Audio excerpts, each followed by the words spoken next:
सखी सावली काव्यांजली।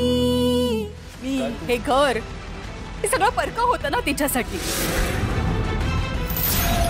काय ग तू पुन्हा पुन्हा तोच विषय कसा काय काढणार? मी पुन्हा पुन्हा तोच विषय काढणार कारण मला त्रास होतोय। माझी बहीण माझ्याशी अशी वागेल असं मला स्वप्नातही वाटलं नव्हतं रे कधी।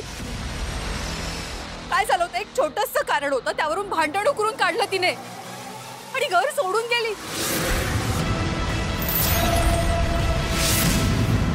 माझं प्रेम आपुलकी याचा जराही विचार केला नाही, फक्त गैरसमज करून घेतला आणि गेली तोऱ्यात निघून। मी तेच सांगतोय तुला मधुरे कधीपासनं, तुमच्या दोघींमध्ये फक्त गैरसमज निर्माण झालेत अगं, पण तू हे समजूनच घ्यायला तयार नाही। समजून घेणार। ताईला या घरातली कुठलीही गोष्ट नको होती ना, मग हे दोघं डबा घेऊन गेल्यावर तिने पुन्हा अपमान केला तर?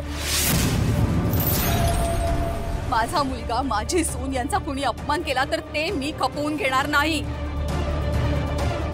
त्यामुळे कुणीही कुठेही जायचं नाहीये। ते त्यांच्याच घराच्या अंगणात झोपडी घालून राहत आहे, माहितीये का तुला? या अशा परिस्थितीत त्यांना काय हवं काय नको हे बघितलं पाहिजे, पण का मान अपमान या गोष्टी तुझ्या देव लागते। अशी वेळ जर आपल्यावर आली तर मला विश्वास आहे आई ते पहिले धावून येतील आपल्या मदतीसाठी। आपण काय करतो? आपल्यावर अशी वेळ येणारच नाही कधी, कारण मी कधीही चुकीचं वागत नाही आणि मी कुणाला फसवतही नाही। हा मुद्दा आता नाही आई करू।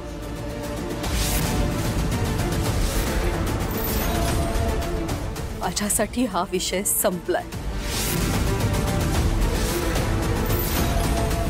मीनाक्षी काकू आणि अक्काईने असं घरातून निघून जायला नको होतं। जवळच्या नात्यामध्ये एकानं ताणलं तर दुसऱ्यानं सैल सोडायचं असतं। दोन्ही बाजूने तेवढंच ताणलं गेलं तर नातं तुटण्याची शक्यता असते। मला तुझी खूप काळजी वाटते अक्काई।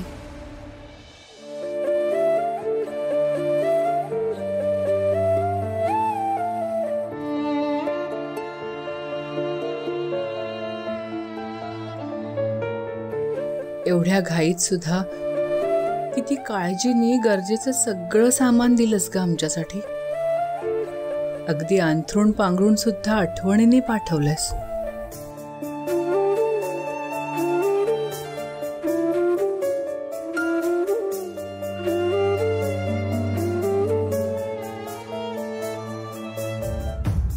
आपल्या बंगल्या बाहेरचं वॉशरूम उघडं होतं ते बरं झालं नाही? हो ना ग, सगळी कामं अशीच मार्गी लागते। देवाचा आशीर्वाद असला ना की सगळं काही छान होतं।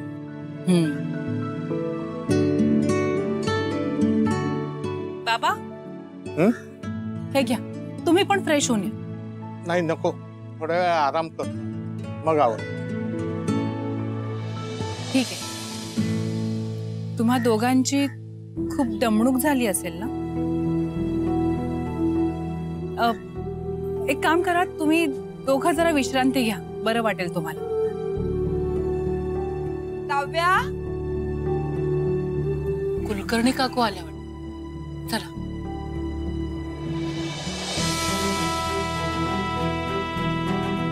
काकू तुम्ही? हो अगं, 2 दिवस तुम्ही दिसलाच नव्हतात, आत्ताच कळलं परत आल्याचं, म्हणून बघायला आले।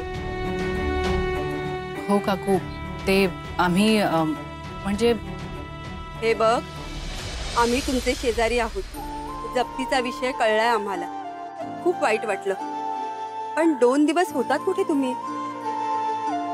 व्यवस्था झाली होती पण तिथूनही परत यावं लागलं। बरोबर, पण तुम्ही इथे राहणार आहात का अंगणात? आम्ही आहोत ना, आमच्या घरी चला प्लीज। नाहीतरी एवढ्या मोठ्या बंगल्यात आम्ही दोघंच राहतो। तुमच्याबद्दल किती कौतुक आहे आम्हाला, तुम्ही सगळेजण एकत्र आनंदात राहता। आणि विश्वजित आणि निरंजन भाऊ कुठे गेले?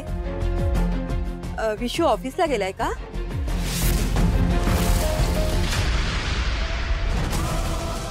निघ म्हटलं ना, निघ।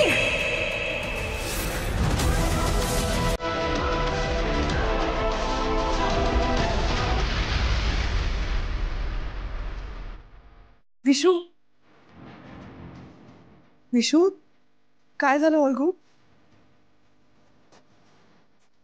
मला माहितीये तुला काय होतंय, पण मी बोलणार नाही.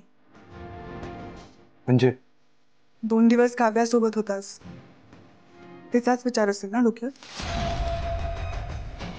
हो, ऑफिसला गेलेत ते आणि बाबा आराम करतायत. मुलं शाळेच्या ट्रिपसाठी गेली.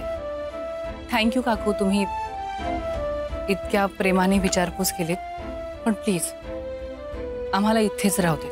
अगं असं हे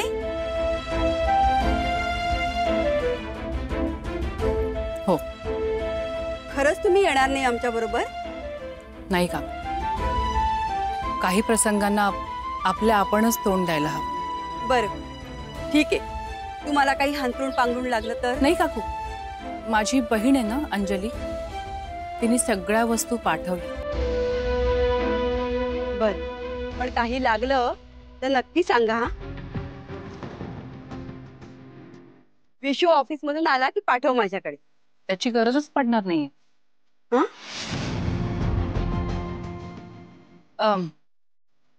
म्हणजे आम्ही करू मॅनेज असं म्हणायचं होतं मला. ठीक आहे, मी येते.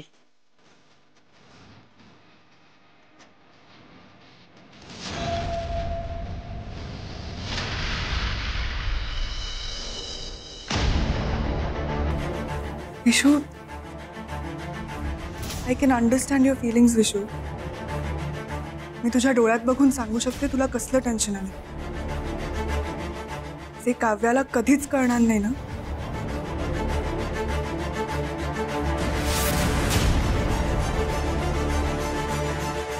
ते मला कळतं. तू घरातून निघताना एकदा तरी तिने तुला थांबायचा प्रयत्न केला? हे सोड, एक फोन कॉल तरी केला का? तिच्या बरोबर तुझी अख्खी फॅमिली उभी आहे विशू. तुझ्यासोबत कोण आहे? तुझ्यासोबत मी आहे. मी आत्ताही तुझ्यासोबत आहे आणि शेवटपर्यंत राहील. मी तुला कधीच कधीच एकटं पडू देणार नाही विशू. पण तूच मला आपलं समजत नाही. तुझ्यासाठी ती काव्याच महत्वाची.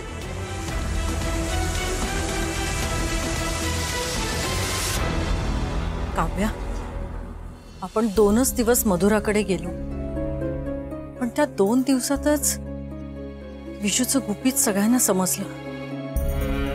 आणि आता आपण इथे असं राहणार, सगळ्यांना कळायला वेळ नाही लागणार.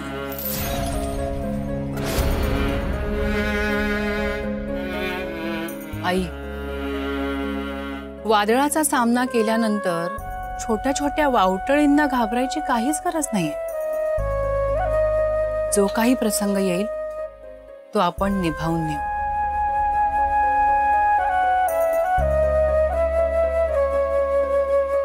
या नव्या संघर्षाची तयारी आपण करूच,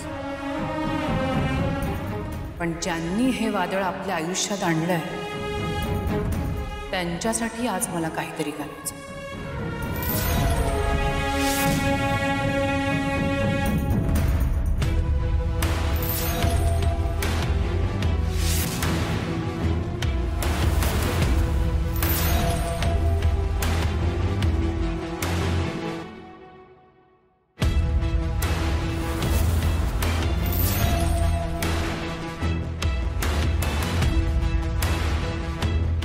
श्रेष्ठा,